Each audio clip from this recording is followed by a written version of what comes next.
આજે શુક્રવારે સવારે આમ આદમી પાર્ટીના સૌરાષ્ટ્ર ઝોન 1ના પ્રમુખ પ્રકાશ દોંગાની આગેવાની હેઠળ જામનગરમાં જિલ્લા સેવા સદન ખાતે સ્થાનિક સત્તાવાળાઓને એક આવેદનપત્ર આપવાનો કાર્યક્રમ યોજવામાં આવ્યો હતો। આ તકે જામનગર તાલુકાના દોઢિયા, ચાપા બેરાજા, વાવ બેરાજા, મસીતિયા, જીવાપર, આમરા અને લાખાબાવડ સહિતના ગામોના ગ્રામજનોને પડતી મુશ્કેલીઓ અને જાહેર સુવિધાઓ અંગે આવેદનના માધ્યમથી રજૂઆત કરી હતી। આ રજૂઆતમાં પ્રકાશ દોંગાએ એમ જણાવ્યું હતું કે દોઢિયા ગામની પ્રાથમિક શાળા નજીક મોબાઈલ કંપનીનો ટાવર લગાવવામાં આવી રહ્યો છે। આ ટાવરના સ્થળમાં ફેરફાર કરીને પ્રાથમિક શાળાથી દૂરના વિસ્તારમાં લગાડવામાં આવે એવી માંગણી છે। આ ઉપરાંત આવેદનમાં બીજો મુદ્દો એવો દર્શાવવામાં આવ્યો હતો કે આ તમામ ગામો નજીકથી પસાર થતા રેલવે ટ્રેક પર આવેલા 3 રેલવે ફાટકો એવા છે કે જે 24 કલાક દરમિયાન 1 કલાકથી માંડીને 4 કલાક સુધી બંધ રહે છે, જેને કારણે ખેડૂતો અને કારીગરો સહિતના હજારો ગ્રામજનોને વિવિધ પ્રકારની સમસ્યાઓનો સામનો કરવો પડી રહ્યો છે। આ સાથે ભાવનગર ઓખા ટ્રેન અંગે તેમજ કોરોના સમયથી છેક બંધ કરી દેવામાં આવેલી પોરબંદર રાજકોટ ટ્રેન અંગે ઓખા વિરમગામ ટ્રેન અંગે પણ રજૂઆત કરવામાં આવી હતી। આ રજૂઆત સમયે આમ આદમી પાર્ટીના જિલ્લા પ્રમુખ વસરામભાઈ રાઠોડ તથા વિવિધ ગામોના ગ્રામજનો મોટી સંખ્યામાં હાજર રહ્યા હતા। આ સમગ્ર રજૂઆત જિલ્લા સેવા સદન ખાતે કરવામાં આવી ત્યારના આ રહ્યા લાઈવ દ્રશ્યો। શું કેન્સર જેવી જીવલેણ બીમારીથી બચવું શક્ય છે? હા, જો વહેલા તબક્કે નિદાન અને સમયસર શ્રેષ્ઠ સારવાર આપવામાં આવે તો દર્દીને મોતના મુખમાંથી પાછી લાવી એક સ્વસ્થ અને સકારાત્મક નવજીવન આપવું શક્ય છે અને આ જ લક્ષ્યને પ્રતિબદ્ધ છે આયુષ કેન્સર હોસ્પિટલ।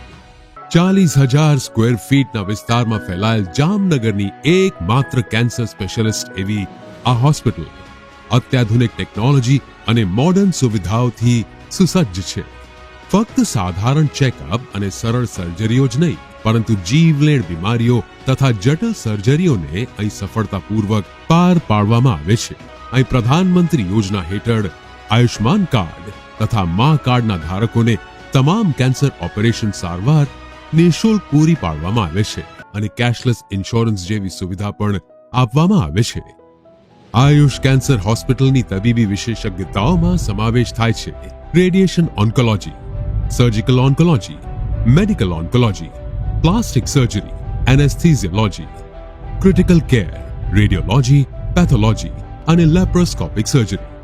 80 બેડ ધરાવતી આ હોસ્પિટલમાં અમારા અનુભવી ડોક્ટર્સની ટીમ, ટ્રેન મેડિકલ સ્ટાફ અને મદદરૂપ એડમિનિસ્ટ્રેટિવ સ્ટાફ 24/7 આપની સારવાર અને સમસ્યાઓના નિરાકરણ માટે ઉપલબ્ધ રહે છે। મોડર્ન ટેકનોલોજીથી સુસજ્જ એવા અમારો રેડિયેશન ઓન્કોલોજી વિભાગ મોઢા, સ્તન, ગર્ભાશયના મુખ, મગજ, ફેફસા, પ્રોસ્ટેટ, ગળા, જઠર, આંતર અને અન્ય ઘણા કેન્સરની થેરેપીમાં લાભપ્રદ છે। વિઝનરી અને અનુભવી ડોક્ટર્સની આગેવાની હેઠળ કાર્યરત આયુષ કેન્સર હોસ્પિટલમાં અમારું સપનું છે કે ભારતના દરેક નાગરિકને રાહત દરે વિશ્વસ્તરીય તબીબી સેવાઓ પ્રાપ્ત કરાઈ શકાય અને આ જ દિશામાં નિરંતર પ્રયત્નશીલ રહેતા અમે મક્કમપણે આગળ વધી રહેલ છીએ। આયુષ કેન્સર હોસ્પિટલ, આધુનિક ઉપચાર, નિઃશુલ્ક સારવાર। આજુબાજુના 10 ગામ છે અને આમાં 15,000 લોકોને સીધે પ્રભાવિત થાય એવા 2 મુદ્દા છે। પહેલો મુદ્દો એ છે કે ફાટક નંબર 210, 211, 212 આ ફાટકો એવા છે કે જે 1 કલાકથી લઈ અને 4 કલાક સુધી સતત બંધ રહે છે। એ ત્યાં સ્ટેશન ડાયરીમાં એની નોંધ હોય છે। દોઢિયા, ચાપા બેરાજા, વાવ બેરાજા, જીવાપર, મસીતિયા, લાખાબાવડ, આમરા આ બધા ગામોનો અવર જવરનો રસ્તો છે।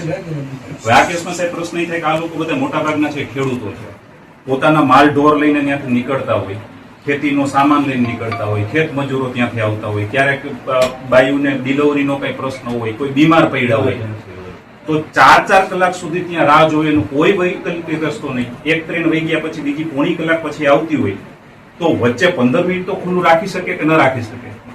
5 મિનિટ રાખે તો નીકળી જાય, બહુ ટ્રાફિક હોતો નથી। 208 નંબરનું જે ફાટક છે, આ જે 210, 11 ને 12 આ 3માં આ પ્રશ્ન છે।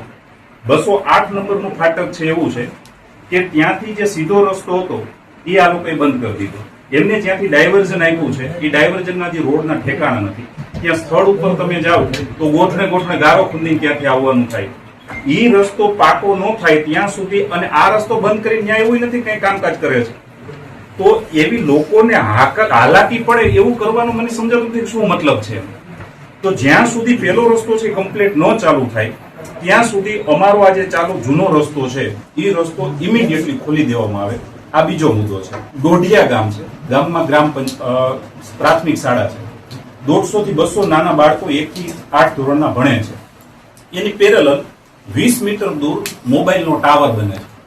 હવે મોબાઈલના ટાવરના રેડિયેશન છે એ કેટલા નાના બાળકો માટે ખતરનાક છે, જગજાહેર છે. ટાવરનો કોઈને વિરોધ નથી, ગામ લોકોની જરૂરિયાત છે પૂરી થવાની છે.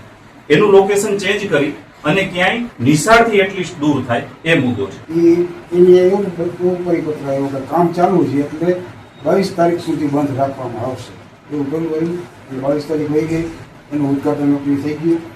પછી હવે પાછું બીજું નવું પરિપત્ર આવ્યું, ટ્રેન ચાલુ છે પણ 2 મિનિટનો સ્ટોપ જે અમારે હતો એ બંધ કરી દીધો.